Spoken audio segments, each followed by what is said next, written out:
हाय प्यारे बच्चे, good morning all of you. कैसे हैं आप लोग? ठीक हैं? तो चलिए प्यारे बच्चे, पिछली वीडियो में हम लोगों ने देखा था प्रेजेंट टेंस के पॉजिटिव और नेगेटिव सेंटेंस को हम लोगों ने देखा था। ठीक है प्यारे बच्चे, इस वीडियो में हम लोग देखने जा रहे हैं प्रेजेंट टेंस के इंट्रोगेटिव सेंटेंस के वाक्यों का अंग्रेजी में कैसे अनुवाद बनाया जाता है। ठीक है प्यारे बच्चे, तो बातचीत को ध्यान दीजिएगा। तो सबसे पहले हम लोग समझते हैं कि इंट्रोगेटिव सेंटेंस कहते किसे हैं। तो देखिए, वे वाक्य जिनकी द्वारा प्रश्न पूछने का भावबोध होता है उन्हें हम इंट्रोगेटिव सेंटेंस कहते हैं।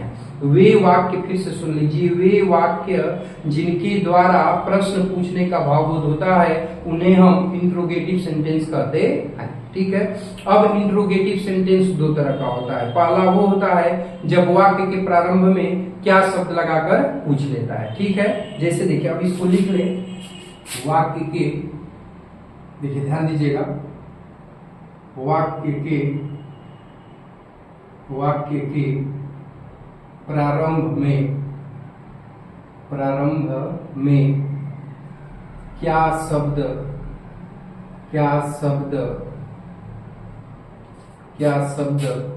आता है। ठीक है, वाक्य के प्रारंभ में क्या शब्द आता है। ठीक है प्यारे बच्चे, देखिए पहला ये होता है। ठीक है, दूसरा होता है वाक्य के बीच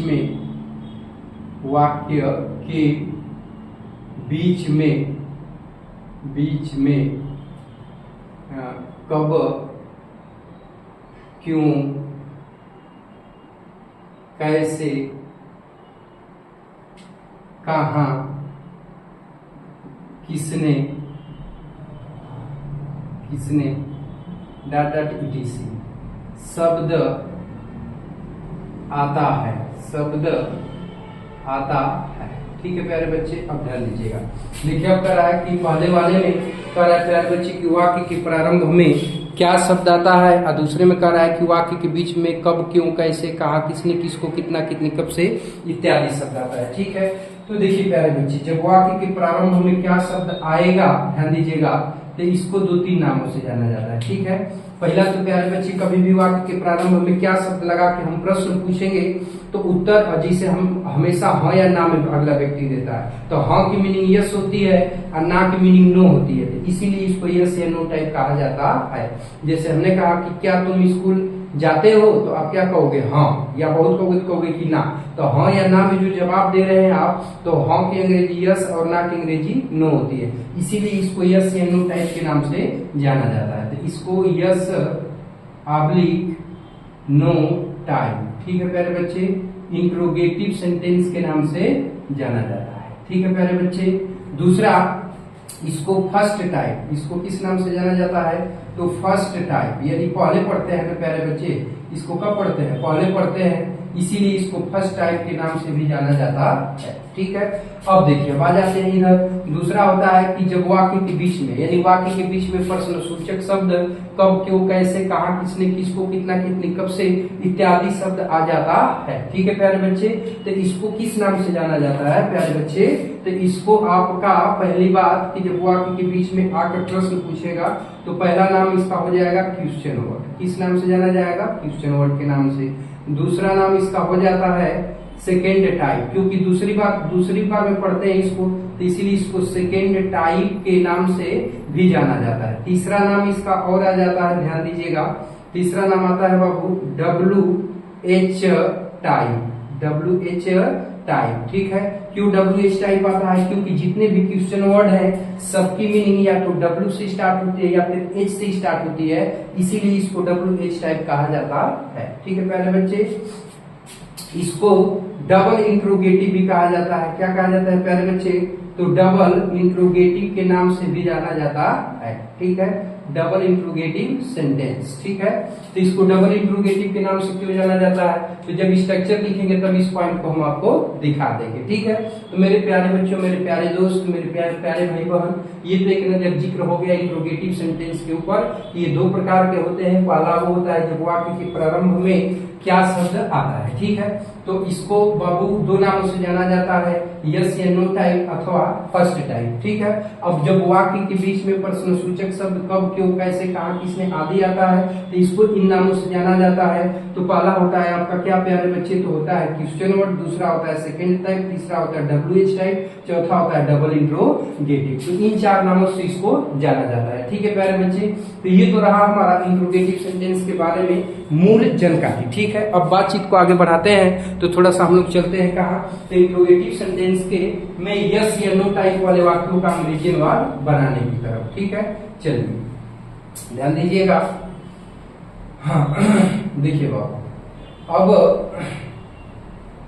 इंट्रोगेटिव सेंटेंस तो हम पढ़ रहे हैं। ठीक है प्यारे बच्चे, हम क्या पढ़ रहे हैं, तो हम पढ़ रहे हैं इंट्रोगेटिव सेंटेंस। क्या पढ़ रहे हैं प्यारे बच्चे, इंट्रोगेटिव सेंटेंस। ठीक है प्यारे बच्चे, अब इंट्रोगेटिव सेंटेंस पढ़ रहे हैं तो इंट्रोगेटिव सेंटेंस में कौन सा पढ़ रहे हैं प्यारे बच्चे, तो इंट्रोगेटिव सेंटेंस में हम लोग ध्यान दीजिएगा, इंट्रोगेटिव सेंटेंस में हम लोग यस ऑब्लिक नो टाइप। ठीक है, यानी जब वाक्य के प्रारंभ में क्या शब्द आएगा तो इस तरह के वाक्यों का अंग्रेजी में अनुवाद करना सीखने जा रहे हैं। तो देखिए प्यारे बच्चे, अब ध्यान दीजिएगा। तो देखिए हमने बताया था बाबू कि कभी भी वाक्य के प्रारंभ में क्या शब्द दे दे। ठीक है, ध्यान दीजिएगा, हमेशा जब तक ये टेंस पढ़ेंगे, पूरे टेंस के लिए रूल मैं बता रहा हूँ, ध्यान से मेरी बात को सुन लीजिएगा। देखिए कभी भी वाक्य के प्रारंभ में क्या शब्द दे, जिसे क्या तुम चोर हो, क्या तुम्हारा भाई ईमानदार है, क्या तुम हंसते हो, इस तरह के वाक्य जब भी देखिए वाक्य के प्रारंभ में क्या शब्द दे, तो अब वाक्य के प्रारंभ में जो क्या शब्द देता है, तब अब उस क्या की मीनिंग उस टेंस अथवा उस वाक्य की सहायक क्रिया से कर्ता के अनुसार लिखी जाती है। यानी कर्ता अगर सिंगुलर रहेगा तो सिंगुलर वर्ब आएगी, कर्ता प्लूरल रहेगा तो प्लूरल वर्ब आएगी। ठीक है प्यारे बच्चे, तो आप बनाएंगे कैसे, तो देखिए ध्यान दीजिएगा। तो सबसे पहले प्यारे बच्चे आप क्या करेंगे,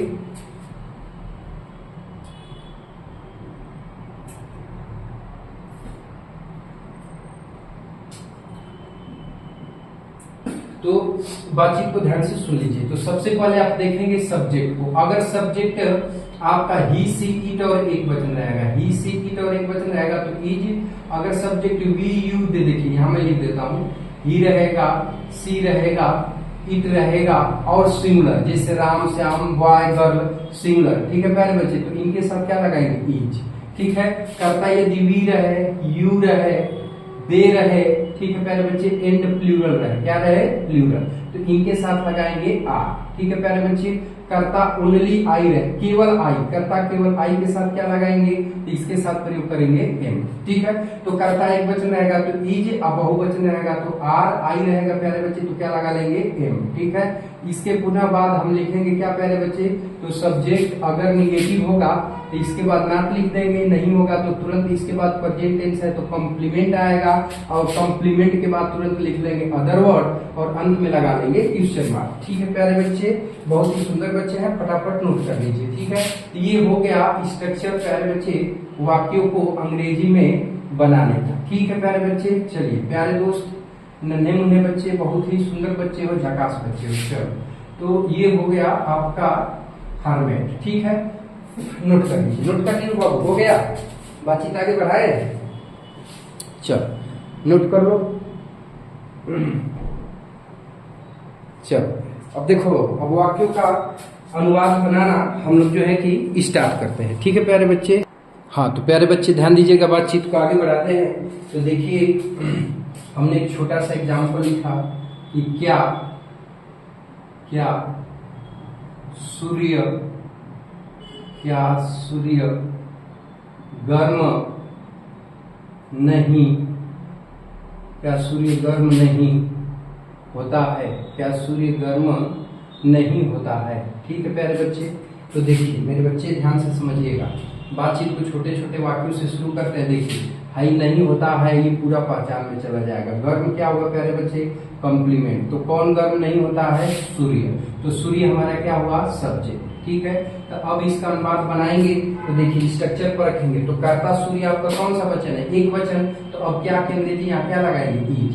तो अब यहाँ प्यारे बच्चे आपका क्या हो गया, इज। अब कर्ता का नंबर है तो कर्ता सूर्य की अंग्रेजी क्या हो जाएगी प्यारे बच्चे, तो हो जाएगी द सन। ठीक है, अब निगेटिव है तो कर्ता के बाद नहीं की अंग्रेजी हम क्या लगा लेंगे, नॉट। ठीक है, तो नहीं भी खत्म, इज लिखे हैं तो यहाँ से क्या और यहाँ से होता है, दोनों की मीनिंग खत्म हो गई। द सन से सूर्य की मीनिंग खत्म हो गई, नॉट से नहीं की मीनिंग खत्म हो गई। नंबर किसका है? कॉम्प्लीमेंट का। तो कॉम्प्लीमेंट वर्ब की मीनिंग क्या होती है? बस कुछ नहीं बचा, यहाँ लगा लेंगे किस। ठीक है प्यारे बच्चे, चलिए अगले एग्जाम्पल की तरफ चलते हैं। तो कह रहा है कि क्या, ध्यान दीजिएगा, क्या समुद्र, क्या समुद्र गहरा, क्या समुद्र गहरा नहीं होता है? क्या समुद्र गहरा नहीं होता है? थोड़ा सा ध्यान दीजिएगा, ठीक है प्यारे बच्चे। देखिए तो हाई नहीं होता है प्यारे बच्चे, क्या हो गई पहचान। गहरा आपका क्या है? कॉम्प्लीमेंट, ठीक है प्यारे बच्चे। तो कौन गहरा नहीं होता है? तो समुद्र। देखिए तो समुद्र क्या हो जाएगा? सब्जेक्ट। देखिए कल या पिछली वीडियो में हमने बताया था कि कॉम्प्लीमेंट के पहले कौन शब्द लगा के प्रश्न पूछेंगे तो उत्तर में जो मिलेगा आपको क्या मिलेगा? सब्जेक्ट मिलेगा, ठीक है प्यारे बच्चे। तो अब इसका अनुवाद बनाएंगे बाबू, तो ध्यान से समझिएगा। तो देखिए समुद्र एक वचन है, तब इसके अनुसार क्या की अंग्रेजी क्या हो जाएगी प्यारे बच्चे? इज। अब कर्ता समुद्र की मीनिंग क्या हो जाएगी? तो द सी। सी माने क्या हो जाएगा? समुद्र। अब नेगेटिव है तो कर्ता के बाद है नहीं की मीनिंग क्या लगा लेंगे? ना, ठीक है प्यारे बच्चे। अब गहरा की मीनिंग क्या हो जाएगी? डीप, ठीक है। तो थोड़ा सा एनालिसिस देख लीजिए, क्या इज लगाए हैं तो ये यहाँ से देखिए, यहाँ से क्या और प्लस इज से होता है, दोनों समाप्त हो गया। द सी से समुद्र समाप्त हो गया, नेगेटिव से नहीं समाप्त हो गया, और डीप से ही गहरा समाप्त हो गया। समझ में आई बच्चे बातचीत? चलो बहुत ही सुंदर बच्चे हो, बातचीत आगे बढ़ाते हैं, ठीक है प्यारे बच्चे, कोई दिक्कत नहीं है? चलिए बहुत ही अच्छे बच्चे हैं, तो बातचीत को आगे बढ़ा लेते हैं बाबू, ठीक है। देखिए अगला एग्जाम्पल, देखिए अगला एग्जाम्पल, क्या मनुष्य, नोट करिएगा, साथ साथ नोट करिएगा, क्या मनुष्य, क्या मनुष्य जन्म से बुरा होता है? क्या मनुष्य जन्म से बुरा होता है? ठीक है प्यारे बच्चे, देखिए ध्यान दीजिएगा, ठीक ना। देखिए अब बातचीत को आगे बढ़ाते हैं, तो एनालिसिस करते हैं। देखिए हाई होता है आपकी पहचान हो गई। अब बुरा शब्द क्या है? कॉम्प्लीमेंट है प्यारे बच्चे। तो कौन बुरा होता है? तो मनुष्य। ये मनुष्य क्या होगा? सब्जेक्ट। और जन्म से जो बच गए क्या है प्यारे बच्चे? Other word. तो मनुष्य शब्द का प्रयोग व्यापक अर्थ में किया गया है, तो अब ये एक वचन है, तो इसके अनुसार यहाँ पे क्या लगा लेंगे प्यारे बच्चे? तो इज। कर्ता मनुष्य की अंग्रेजी क्या हो जाएगी? मैं, ठीक है। इसके पहले ए का प्रयोग नहीं करेंगे क्योंकि मनुष्य जन्म से बुरा नहीं होता है, ठीक है, निगेटिव नहीं है। तो देखिए इज लगाए हैं तो यहाँ पर क्या और यहाँ पर होता है, इतने की मीनिंग हो गई। अब मैन लगाए तो ही मनुष्य की मीनिंग हो गई, ठीक है। तो सब्जेक्ट हो गया, नॉट नहीं है, नेगेटिव छोड़ देंगे, कॉम्प्लीमेंट का नंबर आया तो प्यारे बच्चे क्या है? बुरा। तो बैड की अंग्रेजी क्या होता है प्यारे बच्चे? बैड माने बुरा। तो अब भाई बुरा की मीनिंग हो गई, ठीक है। अब क्या बचा प्यारे बच्चे? अदर वर्ड में जन्म से, तो बाई का अंग्रेजी से की अंग्रेजी बाई हो जाएगा, और जन्म की अंग्रेजी हो जाएगी बर्थ। तो बाई बर्थ मतलब हो जाएगा जन्म से, ठीक है प्यारे बच्चे, समझ आई बातचीत? चलो उम्मीद करता हूँ ये वीडियो आप लोग को अच्छा लग रहा है, और अच्छा लग रहा होगा तो लाइक एंड शेयर जरूर करिएगा, और कमेंट बॉक्स में कमेंट करके जरूर बताइएगा, ठीक है। अब बातचीत को आगे बढ़ाते हैं, ठीक है प्यारे बच्चे। अभी और क्वेश्चन करते हैं, तो देखिए अब मैं इनको मिटा देता हूँ, ठीक है प्यारे बच्चे, ध्यान दीजिएगा, इनको मिटा रहा हूँ, ठीक है। चलिए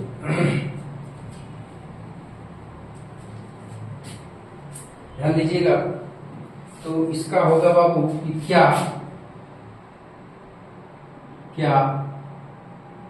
ईमानदारी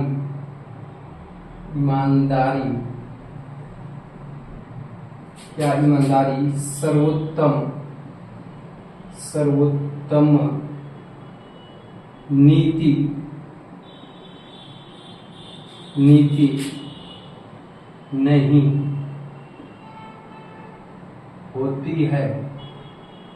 नहीं होती है क्वेश्चन मार्क, ठीक है प्यारे बच्चे। देखिए नहीं होती है, पहचान हो गया, ठीक है। सर्वोत्तम नीति प्यारे बच्चे देखिए, है पहचान के ठीक पहले आया हुआ शब्द क्या होता है? कॉम्प्लीमेंट होता है। तो नहीं होती है पहचान हो गया, इसके ठीक पहले आया हुआ शब्द वही क्या कहलाएगा बाबू? तो कॉम्प्लीमेंट कहलाएगा। ठीक बाबू। अब देखिए इसके इस कॉम्प्लीमेंट के पहले हमने बताया था कि कॉम्प्लीमेंट के पहले कौन शब्द लगा कर प्रश्न पूछेंगे तो उत्तर में कर्ता मिलेगा। तो वाक्य है कि क्या ईमानदारी सर्वोत्तम नीति नहीं होती है? तो कौन सर्वोत्तम नीति नहीं होती है? तो ईमानदारी। तो ईमानदारी प्यारे बच्चे हमारा क्या हुआ? तो सब्जेक्ट हो गया। ठीक है। अब इसका अंग्रेजी में अनुवाद करेंगे, जो जो चीजें चाहिए हमें मिल गई, तो ध्यान से समझिएगा। तो देखिए ईमानदारी अनकाउंटेबल नाउन है। तो अनकाउंटेबल नाउन का मतलब कि वह नाउन जिससे गिना न जा सके उसे हम अनकाउंटेबल नाउन कहते हैं। तो प्यारे बच्चे ईमानदारी को नहीं गिन सकते हैं, तो ये आपका अनकाउंटेबल नाउन है। और जब अनकाउंटेबल नाउन हो गई तो इसे एक वचन माना जाएगा। तो कर्ता सब्जेक्ट हमारा सिंगुलर है, तो क्या मीनिंग क्या लगाएंगे? इज। ठीक है। तो इज लगाएंगे तो क्या और होती है, आई दो शब्दों की मीनिंग हो गई। अब सब्जेक्ट का नंबर है, सब्जेक्ट क्या है? ईमानदारी। तो इसकी मीनिंग हो जाएगी ऑनेस्टी। ऑनेस्टी माने क्या हो जाएगा प्यारे बच्चे? ईमानदारी। तो आई ऑनेस्टी ईमानदारी खत्म। ठीक है। इज लगाए हैं तो दोनों खत्म। अब निगेटिव नहीं है तो छोड़ है, तो देखिए नहीं के अंग्रेजी क्या लगा लेंगे प्यारे बच्चे? हम ना। तो है नहीं की मीनिंग हो गई। ठीक है। अब किसका नंबर है? कॉम्प्लीमेंट का क्या है? सर्वोत्तम नीति। तो इसकी मीनिंग होती है the best policy. Best policy मतलब होता है प्यारे बच्चे क्या? सर्वोत्तम नीति। अब कुछ नहीं बचा, यहाँ लगा लेंगे क्वेश्चन मार्क। ठीक, समझ में आई बातचीत? चलिए, बहुत अच्छे बच्चे हैं, बातचीत को आगे बढ़ा लेते हैं। ठीक है प्यारे बच्चे। तो एक आध एग्जाम्पल अभी और हम लोग करते हैं। ठीक है। देखिए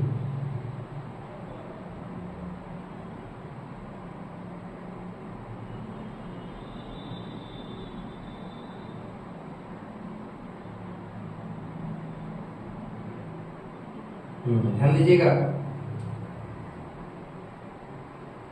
देखिए देखिए एक और एग्जाम्पल देख लेते हैं, ध्यान दीजिएगा। क्या क्या क्या चांदनी रात, क्या चांदनी रात, चांदनी रात आकर्षक आकर्षक नहीं लगती है? क्या चांदनी रात आकर्षक नहीं लगती है? या इसी को प्यारे बच्चे कह सकता था होती है। ठीक है, होती है। ठीक है। तो अब जरा सा ध्यान दीजिएगा, एनालिसिस कर लेते हैं।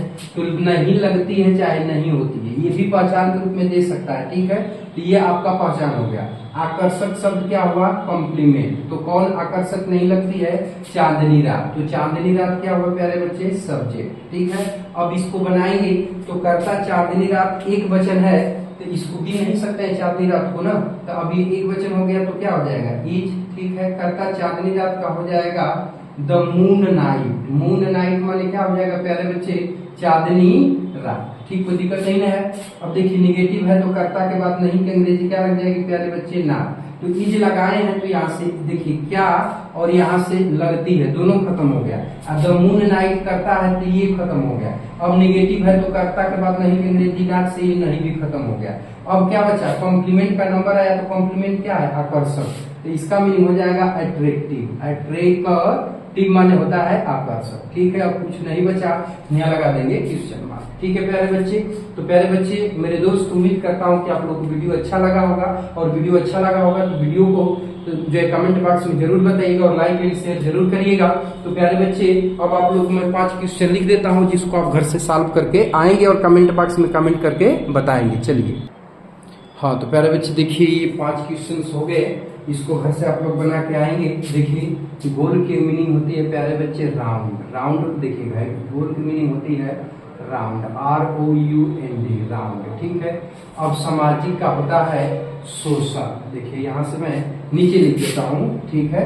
सोशल, सोशल माने होता है प्यारे बच्चे सामाजिक। क्या होता है? सामाजिक। ठीक है। अब देखिए इसके बाद प्राणी का होता है क्रिएचर। क्या होता है? क्रिएचर। क्रिएचर माने क्या होता है प्यारे बच्चे? प्राणी। ठीक है। अब देखिए दयावान का होता है काइंडफुल। काइंडफुल, KINDFUL, दयावान। ठीक है। साधु का होता है प्यारे बच्चे हर्मिट। हर्मिट HERMIT, हर्मिट माने होता है साधु। ठीक है प्यारे बच्चे। अब देखिए बनावटी फूल, तो बनावटी का होता है आर्टिफिशियल, ARTIFICIAL, आर्टिफिशियल मतलब होता है बनावटी। ठीक है प्यारे बच्चे। अब देखिए मीठा का स्वीट, स्वीट माने क्या होता है प्यारे बच्चे, मीठा। ठीक है, तो देखिए प्यारे बच्चे अभी वीडियो कैसा लगा कमेंट बॉक्स में जरूर कमेंट करके बताइएगा। तो मिलते हैं प्यारे बच्चे नेक्स्ट वीडियो में, क्योंकि वीडियो बहुत लंबा हो जाएगा। ठीक है, तो वीडियो को यहीं पे वाइंड अप करते हैं, मिलते हैं नेक्स्ट वीडियो में। तब तक के लिए टेक केयर, बाय बाय, जय हिंद बच्चों। और ये एपिसोड देखने के लिए आपका बहुत बहुत धन्यवाद।